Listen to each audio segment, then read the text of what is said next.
Welcome to sleep with myth. Close your eyes and let your breath flow like water returning home. Tonight we drift to the lands of the Yoruba, where rivers remember, and the goddess of sweetness waits within their song. Before the river had a name, it was a dream of movement, of silver light beneath the sun, of a gentle pull that asked, "Where do I go?" The earth whispered, "Down." The wind said, "Follow me." But the dream refused both. "I am not made to end," it said softly. "I am made to reflect." And so the dream became water.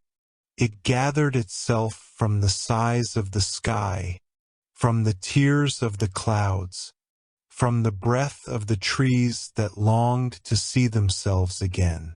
The first river was born not of gravity, but of yearning, the yearning to see its own beauty. In the heart of that shimmering water, something golden stirred. Her name was Oshun. She did not rise from the waves. She was the wave. Her laughter was the sound of ripples. Her tears were pearls that rolled back into her palms. When she walked, the river followed her feet like silk. When she smiled, fish learned joy. And when she wept, flowers bent to comfort her reflection. Oshun loved her river, but even more, she loved the way it looked back at her. For in the surface, she saw herself, not as goddess or mortal, but as motion, as light that never stays still. One morning, as dawn stretched over the forest, Oshun leaned above her waters and asked, "Tell me, river, do you love me as I love you?" The river trembled. Its ripples shimmered with devotion, but when it tried to answer, the words fell apart into tiny silver circles. Oshun smiled sadly. "You speak only in reflection," she said, "and I speak only in longing. How will we ever meet?" She cupped the water in her hands, but it slipped through her fingers, as all mirrors must. Days passed, and the goddess wandered through her lands. She touched the fields and made them green. She blessed the women and made them fertile. She taught laughter to the hearts of men, but no blessing filled her own. Every night she returned to the riverbank, hoping the reflection would speak, and each night it smiled, perfectly silent. Oshun began to wonder if her reflection loved her. Did it wish to be her, or to be free from her? Was she the river's dream, or was the river her own? The moon rose above the trees, and its light trembled on the surface like a secret trying to be born. In the heavens above, the other Orishas watched. They spoke in winds and lightning, in laughter that cracked like drums. Shango, the thunder, said, "She forgets herself in her beauty. No god should love their own image so deeply." Yamoja, mother of the ocean, whispered, "Let her be. Rivers must find their own mouths." But the elder gods grew uneasy, for when Oshun sang to her reflection, the rivers overflowed their banks, and when she wept, whole valleys bloomed too soon. Love, it seemed, was flooding the world. The elders sent a spirit of stillness, a god with no name, whose presence silenced all things. He came to Oshun's shore and knelt. "Sweet one," he said gently, "your love stirs the earth. The balance trembles. You must forget your reflection."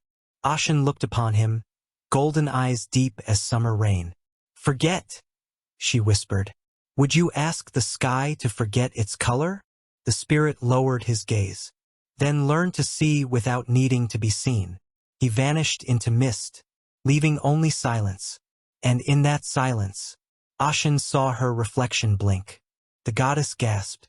The image in the water was not hers anymore. It moved on its own. It smiled when she did not. It raised a hand when hers was still, and for the first time the river spoke. "I am you," it said, "but I do not belong to you. I am your memory, your longing made shape." Every ripple you create teaches me to dream. Oshun fell to her knees, tears mixing with the current. "What are you, then?" she asked. "I am your mask," said the reflection, "and you are mine." That night, the moon stood full and bright, and the river shone like a mirror made of breath. Oshun stepped into it slowly, one foot then another, until the water reached her heart. The current embraced her, not as servant or worshipper, but as twin. "Then let us remember each other," she whispered. "Let me love the part of me that lives beyond my touch." And the river answered in ripples, "Yes, but love me gently, for reflections are fragile things." From that night forward, the waters of the world grew calm. The floods subsided. The flowers bloomed in rhythm, and every heart that looked into a river saw not only their face, but the trace of Oshun's compassion looking back. For she had learned the truth of mirrors. They do not exist to flatter, but to reveal. The dawn came soft and golden. Oshun stood on her riverbank, her eyes bright with serenity. She whispered to the wind, "Love is not the need to be seen. It is the grace to let the world reflect itself through you." The river shimmered in agreement. Somewhere deep within its current, her reflection smiled, content to be both goddess and dream. And as the first light of morning touched the water, the river sang her name, not to be heard, but to be remembered. The dawn came slow that day. The sky was pale as a pearl still deciding its color. The river lay still, holding Oshun's reflection like an unspoken secret. For the first time they did not move together. The goddess watched the image beneath her, the face that was hers and not hers, and waited. The reflection smiled first. It was a quiet, knowing curve of the lips, as if to say, "I am still here." "Then we are both awake," Oshun whispered. Her voice rippled through the current, and the river sighed, a sound like 1,000 hearts turning toward one memory. All that morning the wind dared not move. Birds paused mid-song, their melodies caught between beak and breath. Even the forest seemed to listen. The goddess spoke to her reflection softly, not in questions this time, but in stories. She spoke of her laughter and of the children born under her blessing, of the songs sung in her name, and of the lonely evenings when even divinity felt small. The river answered not with words, but with shimmer. Each ripple told her, "I remember," for water does not speak. It repeats, carrying echoes through every stream, every tear, every ocean wave that will ever exist. By noon, the sun had turned the surface to gold. Oshun stood knee-deep in her own light. Her hair glowed like melted amber, and bees circled her wrists as though drawn to sweetness. "Tell me," she said to the reflection, "are you my heart or my shadow?"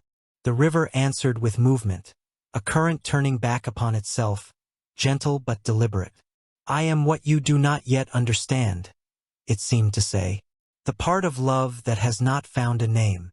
And Oshun, who had blessed 1,000 lovers but never held one truly close, felt her pulse echo through the water like thunder made tender. High above, Shango watched again. His lightning curved across the horizon like a frown. "She toys with her image," he muttered. "She forgets that power must look outward, not inward." Yamoja, from the ocean's edge, sighed softly. "She does not forget. She transforms. There is more power in self-knowing than in storm." But Arunmala the wise raised his hand. "The balance trembles still. For when a goddess loves herself, the world learns her reflection, and men will follow. And indeed, far below their watching eyes, humans had begun to change. They stood beside the river and saw not water, but grace. When they smiled at their reflections, their hearts hummed faintly, as if remembering the goddess's song. That night, Oshun returned to her waters once more. The moon hung low and wide, a mirror above the mirror. Her reflection shimmered beneath it, and for a moment, it seemed as though the goddess stood between two skies, one above, one below. She stretched her hands outward, touching both, and the world paused, uncertain which sky it belonged to.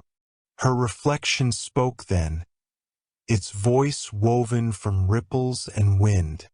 "You are the bridge," it said. "You are what allows heaven to see itself in earth." Oshun felt tears rise warm as sunrise. "To see and be seen," she whispered, "is the beginning of all love." The river grew brighter that night. Its silver light spread across the land like spilled grace. Every creature that drank from its banks felt a strange gentleness settle in their bones. Fury softened, desire became patience, and hearts that had known only hunger learned the sweetness of reflection. The people of the nearby village began to notice it first. Their children slept peacefully for the first time in months. Their elders woke with songs they did not remember learning. And when they offered honey to the river, it shimmered in gratitude, gold meeting gold. They began to whisper her name again, Oshun. But not all hearts are soothed by peace. Some grow restless in still water. Deep in the forest, a trickster spirit named Ajaja watched the glowing river with envy. "Even the sky bends to her," he hissed. "Where is my reflection? Why do no waters remember me?" He reached into the river and stirred it with his hand, breaking Oshun's image into 1,000 pieces. The goddess felt the shatter in her chest. Her reflection's voice cried out, not in pain, but in warning. "Do not chase me," it said. "Even shattered I remain." But Oshun could not bear to lose what she loved. She plunged into the current, chasing the broken mirrors downstream, her golden dress trailing like sunlight torn apart. The river roared. The trees bent in reverence. Lightning licked the horizon. Oshun swam through memory itself, through waters that remembered her birth, her laughter, her grief. Each fragment of reflection she touched became a vision. A lover's smile, a mother's prayer, a child's laughter returned by the echo of water. And as she gathered each piece, she realized the reflection was not gone. It had only spread. Every stream now carried her face. Every puddle, every tear, every drop of rain had learned to mirror the divine. When she emerged at last, her body glowed with light drawn from 1,000 waters. The trickster fled, blinded by beauty that did not belong to him. Oshun stood on the bank, breathless but serene. The river flowed quietly again, its surface whole, but changed. Her reflection returned, smiling as ever. But now Oshun understood. She no longer needed to reach for it. It lived everywhere she looked. At dawn, she whispered to the current, "I have learned. Love is not what we hold, but what we allow to pass through us and remain unchanged." The river rippled in answer. And from that day forward, every river that flowed to the sea carried Oshun's golden light, a reminder that love, once reflected, never dies. The world slept in golden quiet after Oshun's light had spread.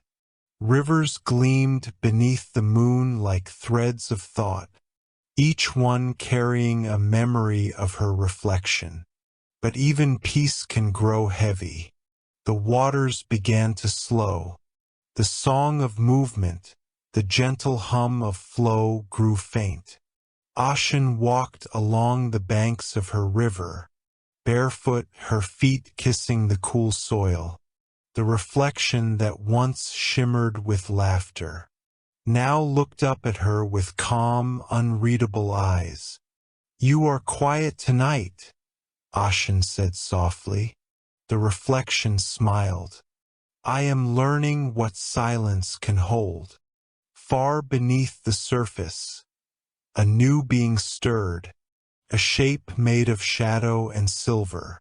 It was not river nor goddess, but something born between them, the spirit of still water.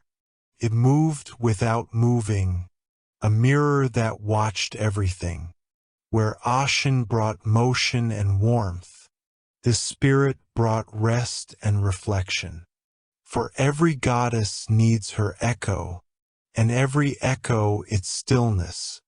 Days turned into nights, and the river grew deeper, not by rain but by thought.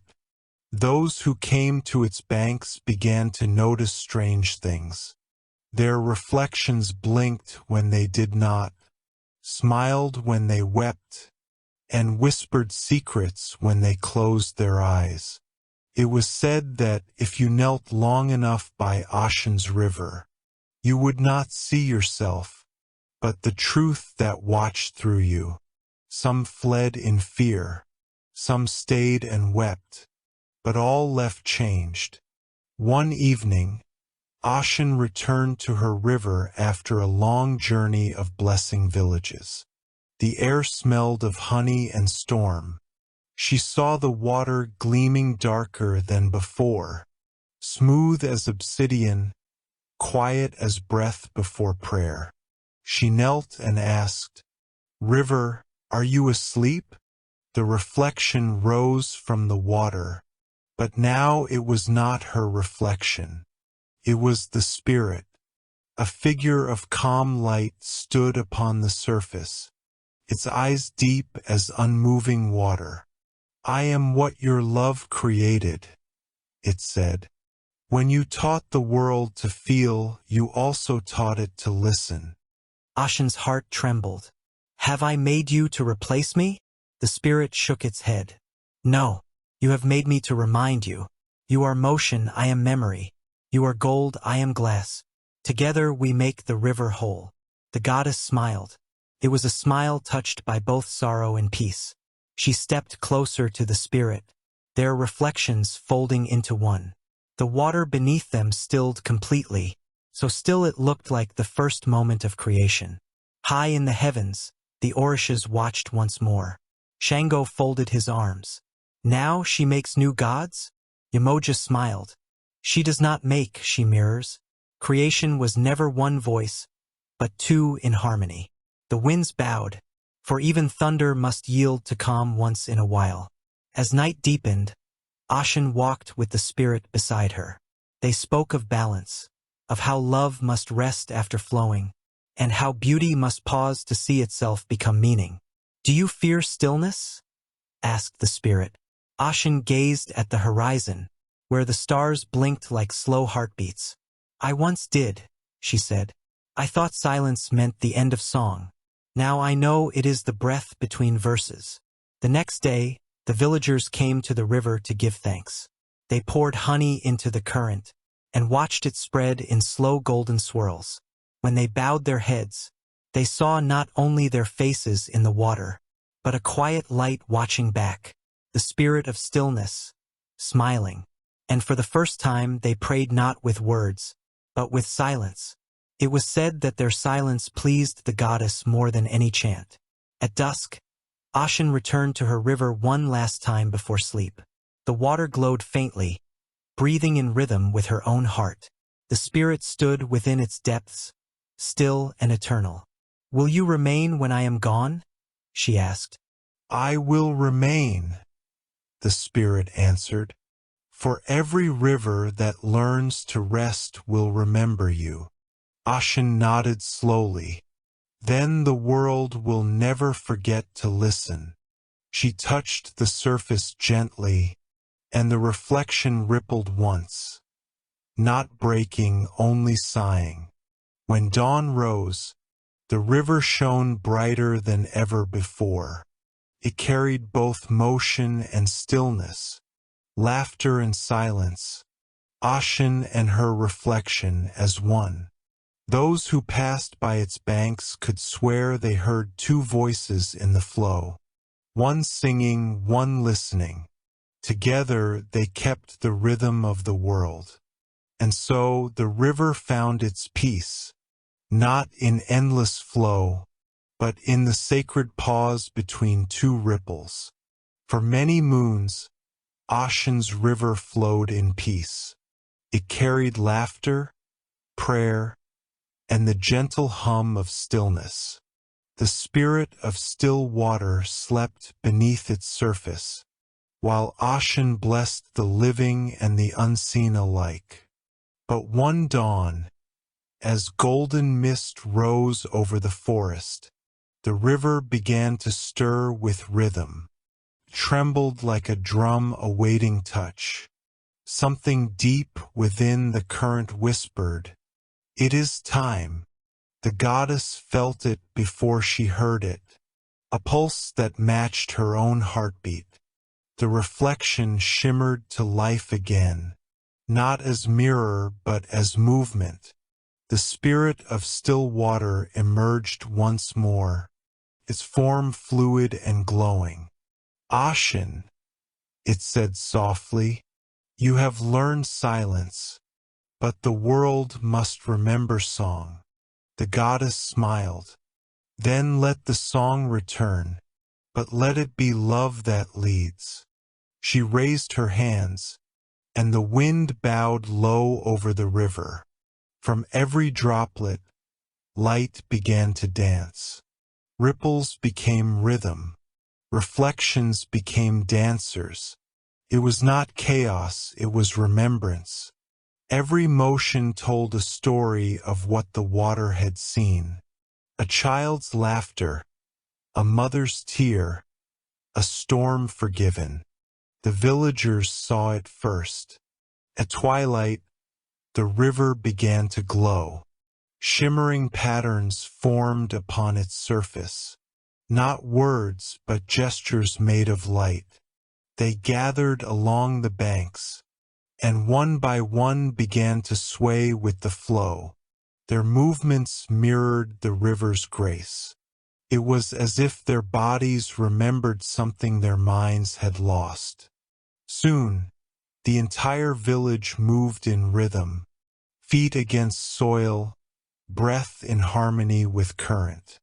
Oshun's laughter echoed through them all, gentle and golden. High above, the gods looked on once more. "Do you see?" said Yamoja. "Her river has become a mirror for all who live." Arunmala nodded. "This is her gift, the dance between silence and sound." Even Shango smiled faintly, his thunder soft for the first time. "She makes worship look like joy." As the night deepened, Oshun stood in the heart of her river, surrounded by light and motion. Her reflection circled her, a living ribbon of brightness. They moved together, their steps like water folding into itself, their arms weaving threads of gold and blue. "Why do you dance with me?" Oshun asked. Her reflection's voice rippled like laughter. "Because stillness without movement forgets, and movement without stillness is blind. Together we are memory made alive." The spirit of still water joined the dance. It moved between them like a calm between waves, guiding their rhythm, shaping their flow. The three, goddess, spirit, and reflection, became one. The river rose, not in flood, but in song. It shimmered with 1,000 lights, each one a reflection of someone, somewhere, who had ever loved or longed. By midnight, even the stars had begun to move. The constellations shifted slightly, their reflections bending upon the river's surface, forming patterns unseen before. Orin, the sun himself, peeked from beyond the horizon, drawn by the harmony below. "Your dance reaches even the heavens," he said. Oshun bowed her head. "Then let heaven remember what joy feels like." The light of dawn curved across her waters like a smile. When morning came, the villagers found the river changed again. Its flow was smoother, its voice deeper. They could feel it hum beneath their feet, a rhythm that made even silence feel alive. Every reflection, in bucket, pond, or tear, now shimmered faintly with gold. Wherever people looked, they saw grace looking back. They began to greet the river not with offerings, but with dance. Their movements became their prayers. And Oshun, unseen but ever near, danced with them through the glimmer of morning. As twilight returned, the goddess stood upon the water once more. The spirit of still water bowed before her. "You have taught them to listen," it said, "and now to move." Oshun smiled gently. The river was never mine alone. It was the world's mirror all along. Her reflection leaned forward, touching hers with a ripple like a kiss. "Then let it remember," it whispered. That night, the moon shone brighter than ever before. The river sparkled with its borrowed light, and from its depths, the music continued, soft, infinite, eternal. Some say the river still dances on full moon nights. Some say you can hear laughter if you stand by its edge. And if you listen long enough, you might find your own reflection smiling back, ready to dance with you. The moon faded, and many seasons passed. Oshun's river flowed bright and full, its song now known in every village, its blessings whispered in every prayer. But love, like water, does not stop at its banks. It moves where it is not meant to, seeping through cracks in the world, softly, patiently, until stone itself yields. And so, the goddess's devotion, once gentle and balanced, began to rise. The rains came early that year. Thunder rolled over the horizon like drums too eager to be heard. The people rejoiced at first. Their fields drank deeply. Their hearts felt renewed. But soon, the river swelled beyond its edges. It whispered through the trees. It stretched across the valleys. And before long, it no longer whispered, it sang. A golden flood swept across the land, not in destruction, but in radiant abundance. Everywhere it touched, life bloomed. Flowers erupted through stone. Seeds awakened in forgotten soil, and hearts that had long been silent remembered what it was to feel again. Oshun watched from the heart of her current, her eyes shimmering with both joy and fear. "Have I given too much?" she asked the wind. The spirit of still water rose beside her, this calm presence shimmering like glass amid gold. "You have given what you are," it said. "But even grace must learn its edge." The goddess nodded. She could feel her own light spilling outward, her essence in every drop, her warmth in every wave. "Then how do I stop what is me?" she whispered. The spirit's reflection bent closer. "You do not stop, Oshun. You remember." High in the heavens, the Orishas gathered once more. Shango's voice thundered. "She will drown the world in her beauty." But Yamoja only smiled softly. "Beauty cannot drown. It teaches the world to float."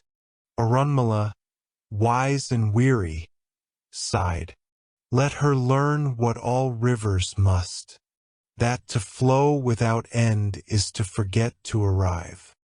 And so, they sent her no punishment, only silence, the silence that comes when gods wait for each other to understand. Down below, the flood glowed like melted sunlight. Villages turned to islands. People climbed trees that bloomed overnight. They sang to the water, not in fear, but in awe. They felt her presence in their veins, the golden sweetness that filled every breath. A woman stood upon a hill and whispered, "She is not drowning us. She is baptizing us in remembrance." Her words drifted like pollen, carried to the goddess's ear. Oshun smiled, and for a moment the flood stilled, as if to listen. The spirit of still water appeared once more beside her. "Your love has covered the earth," it said. "But even love must learn to rest." Oshun closed her eyes. Her reflection shimmered across the golden tide. Countless faces of herself, each one radiant, each one yearning. "How do I call it back?" she asked. "By naming what you gave." So Oshun lifted her hands, and the river's light turned to sound, a melody woven from all her blessings. It rose into the sky like 1,000 bells, and the flood began to slow. The waters receded not with force, but with gratitude. They bowed back into their beds, leaving behind new forests, new rivers, new hearts. Everywhere the flood had passed, the soil glittered faintly, a reminder of her touch. The villagers wept at the sight, for their land had not been taken, but reborn. They named the golden earth Oshun's breath, and kept it sacred. When silence returned to the valley, the goddess stood once more upon her calm waters. Her reflection smiled faintly, its edges still trembling from the flood. "You did not destroy," it whispered. "You revealed." Oshun knelt beside the water and answered, "I gave too freely." The spirit of still water appeared behind her. "No," it said. "You remembered what love feels like when it stops pretending to be small." The goddess looked down, and for the first time, her reflection shimmered not in gold, but in humble light. As twilight fell, the river glowed softly beneath the first stars. The world, washed clean, seemed to hum. Oshun closed her eyes and breathed. "From now on," she whispered, "my love will be a tide, not a flood. It will rise and fall, but never forget the shore." Her voice carried through the night, and wherever a river met the sea, a faint golden hue lingered, the memory of balance. It is said that on quiet evenings, when the sky blushes with sunset, the rivers of the world still carry Oshun's golden tone. Fishermen who listen closely hear her hum beneath the current. Children who play by the water feel warmth in its touch. And lovers who meet by moonlight see their faces gilded with the reflection of her heart. The flood ended long ago, but the love that caused it never left. The flood had passed, and the world was quiet again. Fields shimmered with new life. The air smelled of wet soil and honey. Oshun stood by her river, her reflection calm and distant. She felt both emptiness and peace, the soft ache of a heart that has given everything. The spirit of still water floated beside her, its eyes serene. "You have made the world remember love," it said. "But what will you do now that it remembers without you?" The goddess smiled faintly. "Then I will learn to remember myself." For the first time in ages, Oshun was still. She did not bless. She did not sing. She did not move the currents with her will. She simply listened. The river hummed softly beneath her silence. The wind carried songs made by others, songs of gratitude, songs of healing.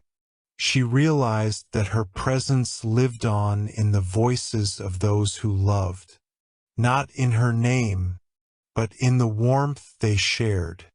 Days turned to nights, and the goddess began to wander again. She traveled far from her own river, across streams that did not know her, across lakes that did not carry her face. Everywhere she went, she found a piece of herself, a woman washing clothes in laughter, a child skipping stones across light, a fisherman whispering a prayer to the calm before dawn. Her reflection, it seemed, had gone ahead of her, not lost, but multiplied. One evening, beneath a sky painted with gold and indigo, Oshun reached a small pool hidden deep within the forest. Its water was perfectly still. No wind touched it. No leaf dared fall upon it. When she knelt beside it, the pool shimmered once and spoke. "I have been waiting," it said. Oshun blinked in wonder. "Are you my river?" The reflection within smiled. "I am all the rivers that ever carried your face." Oshun leaned closer. In the reflection, she did not see herself as goddess. She saw every person who had ever looked upon her waters, their hopes, their joys, their griefs. Their eyes became hers. Their hearts beat within her chest.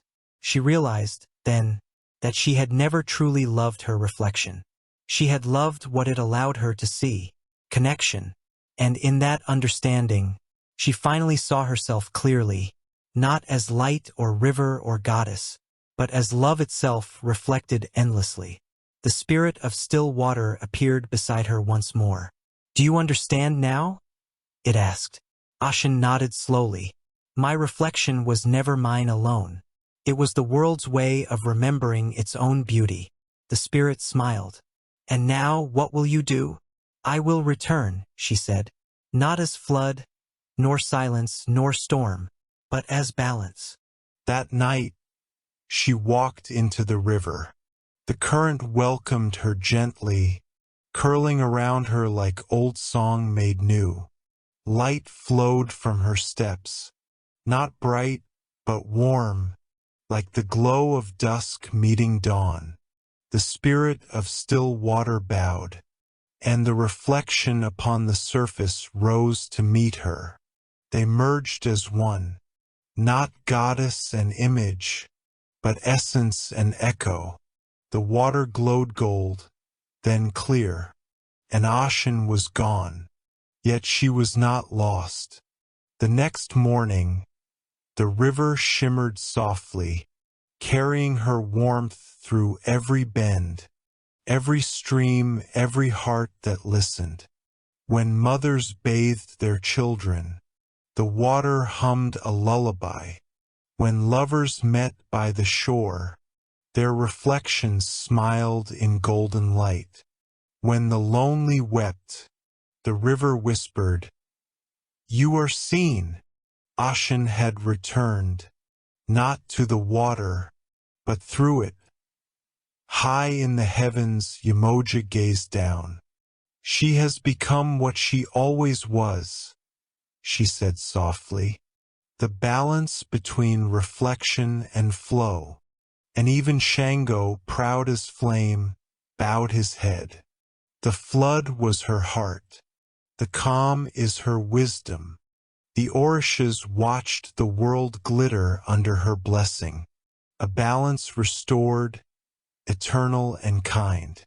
It is said that when the moon is full, and the night is quiet enough to hear your own heartbeat, you can still see her if you look into the water, not as a goddess crowned in gold, but as a gentle ripple smiling. She no longer asks the river to love her. She simply lets it be. And the river, in return, reflects her, not as perfection, but as peace. For Oshun learned what all hearts must, that love, once truly seen, never fades. It becomes the current that moves through everything, the reflection that always returns.